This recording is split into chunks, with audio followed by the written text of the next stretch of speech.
Hey everybody, Tony D. Merry Christmas. Merry Christmas, everyone. And welcome to a hot take about China. How China's taking over the world. Oh no! Yeah, open your gifts, but get ready for China. You're probably opening gifts made in China. So think about that. Um, Today, or I guess it was yesterday, Trump tweeted, "Does Congress know that this is how communism starts? Trump condemns big tech policing of free speech." He's right. He's being a bit hyperbolic. It's really just totalitarianism. He's kind of conflating the two, but that's mostly accurate. And a lot of you might say, "Well, what's the big deal? What's the big deal?" Well, let me tell you. You got Fauci here. And Fauci just admitted in an interview that when he was talking about herd immunity in interviews, he would lowball it at 60 and 70, and then later he raised it to 70, 75, and then later interviews 75, 80, 85. Now he's admitting that it's really more like 90 for herd immunity. And he says quite openly that he had hesitated publicly to raise his estimate because many Americans seemed hesitant about the vaccines. See, he's trying to manipulate you, trying to get you to take the vaccine. Yeah, I guess he thinks by lowballing it, you'll be more likely to take it. Actually, I'm less likely to take it if you lowball it. But why would he do that? Could it possibly be that the WHO has completely changed the definition of herd immunity on their site to include only vaccination and not getting the virus? Maybe. Maybe that's influencing him. But as we all know, the WHO is really run by China because this gentleman who runs the WHO, Tedros, I can't say his last two names, he's the director general, but he's not a medical doctor. My understanding is, I believe he's a microbiologist, something like that, or a molecular biologist, something like that. And he was actually in charge of the health ministry in Ethiopia and oversaw a cholera epidemic that kind of ran out of control. But China pushed for his directorship in the WHO. And I've said this in other videos. So the United States, under Obama, actually fought them on this, but they lost. I don't know how. I guess China was just throwing money around. And for some reason, Obama decided, well, okay, we lost that battle, but we'll listen to this Marxist guy anyway. Seems dumb. Seems dumb that we would have listened to the WHO at all. And you'll remember their wonderful advice when the pandemic broke. Oh, don't wear a mask. Don't wear a mask. Don't wear a mask, they said. It was big news because I was wearing the mask.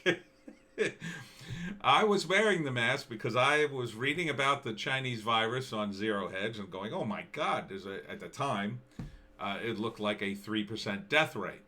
So I was like, I better get used to wearing this mask. And I started wearing it. And then, people called me nuts. And then the virus came. And then people were like, oh, Tony, I heard on the news, they said you shouldn't wear a mask. Did you hear that? And I was like, yeah, I heard that. But everyone in China is wearing a mask where the disease is. And quite frankly, I always thought about wearing a mask during flu season because in Asia, that's common practice. Common practice to cut down on the flu. So I wore a mask. And then everybody else caught up to me and started wearing the mask. And at that point, of course, the science started to come out. And at that point, I was like, why are we wearing the mask? And it wasn't that the WHO was right. They have been directed by China.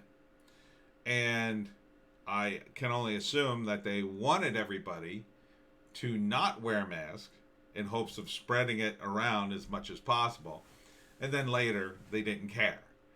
Partly, it might have been that the U.S. government was worried that we'd run out of masks. I don't know why. They were in the stores the entire time. Like, there was no point in which we ran out of masks. We ran out of a really good mask, you know, the N95 mask. But, you know, it even those masks are only marginally more effective, is my understanding. But there's a great segment on the Epoch Times called China in Focus, where they do news coming out of China. And this kind of stuff is coming. This kind of stuff is coming. I just watched the story of a Chinese lawyer fighting for human rights. And he's Chinese. Like, he's a Chinese national. And he's in China. He's fighting for human rights. He is obeying the law, as it is in China. And he has been detained for 2 months. So his family protested and demanded, "Where's my son? Where's my son?" I mean, this guy is a lawyer, so he knows the communist law, and you could assume that he was following it as best he could under the circumstances, and they still locked him up. So his family protested. They're being harassed by the local police. They've been threatened. They've been monitored very closely. And here's the real kicker. They've been told that this lawyer's son, if they don't stop, protesting, that their son will never get to go to college, never get to move up the sort of social strata in China. Their phones have been taken away, which is part of their social media score situation. So they've got no phones. They're cut off on access for certain things. And some of their own relatives have been ordered by the Chinese government to monitor them.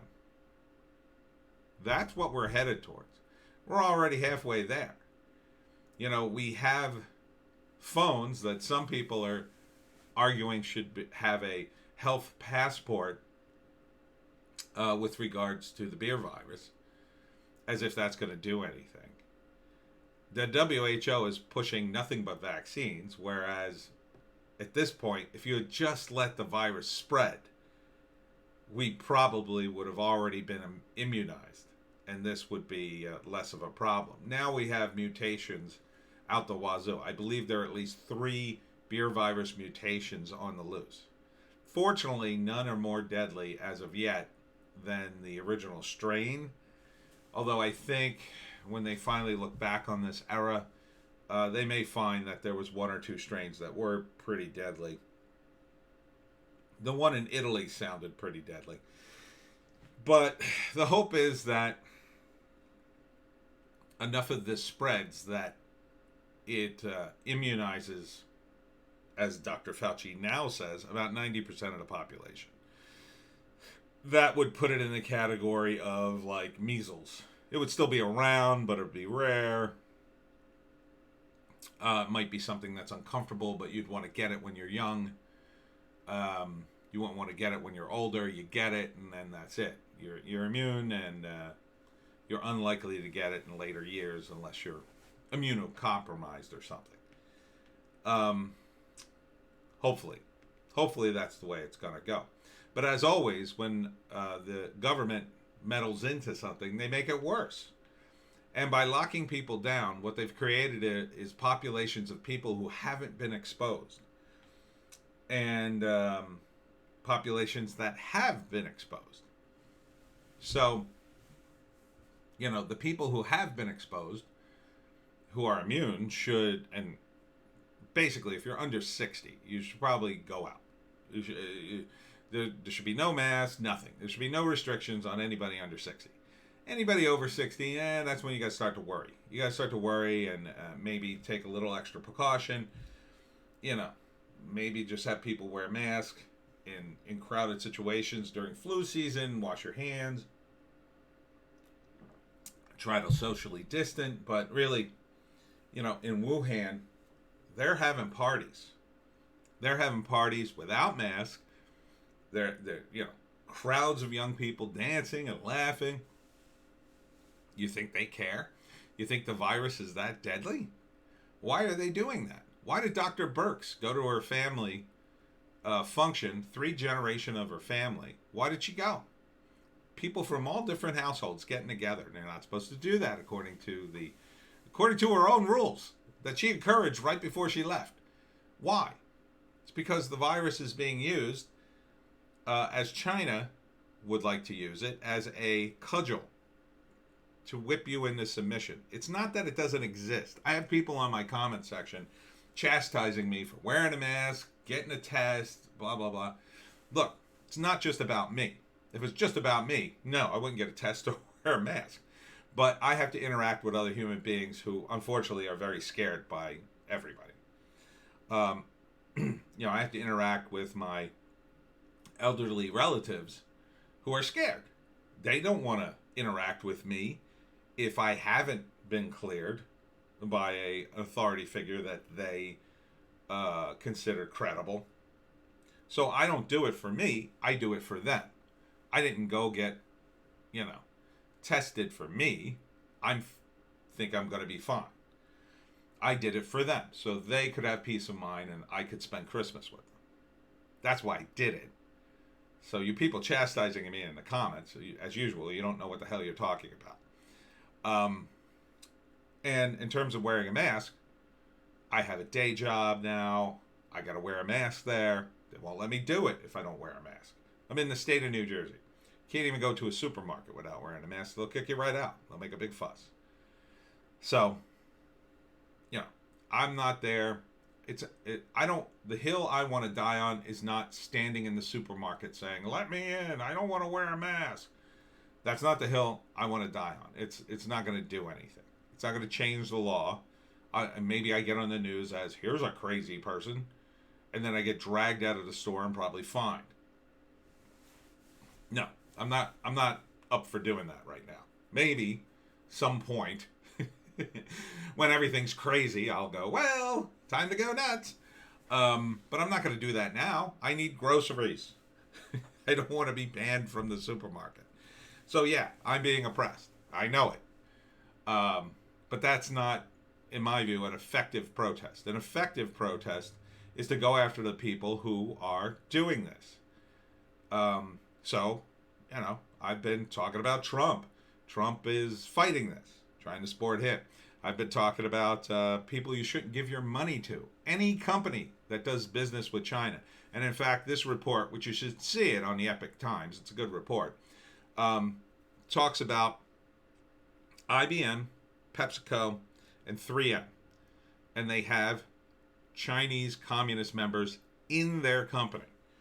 IBM has quite a few, a surprising amount. It's weird that PepsiCo has 45. I think 3M had a couple of hundred and IBM had a couple of thousand. So, write these companies. Say, why do you have communists in your company? I'm not going to buy your product anymore unless you get rid of these communists. And you might say, well, that's not going to do anything. You're so wrong. Did you ever write a letter to a company? I've gotten so much free stuff from companies after I've written a letter. They see it. And they go, uh-oh, we have customers who are complaining. Now, you got to get more than one in a big company like IBM. So it's not enough that I do it, but you should do it too. You should do it too. You should write emails or letters or whatever and complain to these companies and say, hey, why are you hiring communists? I'm not going to buy your product if you hire communists. Purge the communists from your company. No communist members should be working, especially Chinese communists. Maybe you could tolerate an American communist, okay? Maybe you could tolerate some Antifa guys. Personally, I wouldn't. If I had a small company, I'd be like, no, I'm not going to tolerate you. But that's just me. But definitely not Chinese communists. Chinese communists are the enemy. They are. And again, that's not all Chinese people. It's not all Chinese Americans, certainly. No Chinese Americans, as far as I know. And not even all Chinese nationals. I believe they stated in the report, the CCP has 92 million members. And that's out of 92, let's see, out of a 1.8 billion people, so about half. About half the country is communist. Well, the other half's not. Should tell you something. Should tell you how popular communism is. When communism runs a country, still only half the people join the party. That's how, because I think people in China probably know to be in the Chinese Communist Party, you got to be a real a-hole. Oh yeah, you got to be a total a-hole. You got to hate your family. You got to be willing to throw them under the bus the moment the party tells you. You got to be. It's like the mafia. People compared it to the mafia in this, and it's very similar. Because in the mafia, you swear an oath to your new family above your old family. Your biological family means, well, it doesn't mean nothing in the mafia, but it's second. The mafia family tells you to kill your own brother, and he's in the mafia too. Well, you're going to do it. You're going to do it or you're going to die with him. And that's who they always target, and that's what the Chinese government's doing. Only they're much worse than the mafia. They don't even care about, the mafia families. They kind of, they care about family, especially family that's not in official membership. Those are considered off limits. Not in the Chinese Communist Party. No one's off limits. No one. The only person who's off limits is the guy in charge, and that's what's his face? Z, Honey Bear. Winnie the Pooh Z. So definitely check out China in Focus on the Epoch Times. Let you know what's going on. It's not that our commie media here will tell you about it or tell you anything, relevant. But China is a-coming. So, again, Merry Christmas. Sorry to depress you with news about China. But I'm going to still have a nice Christmas. And I hope you have a nice one. Joan, we're going to go do more Christmas stuff today.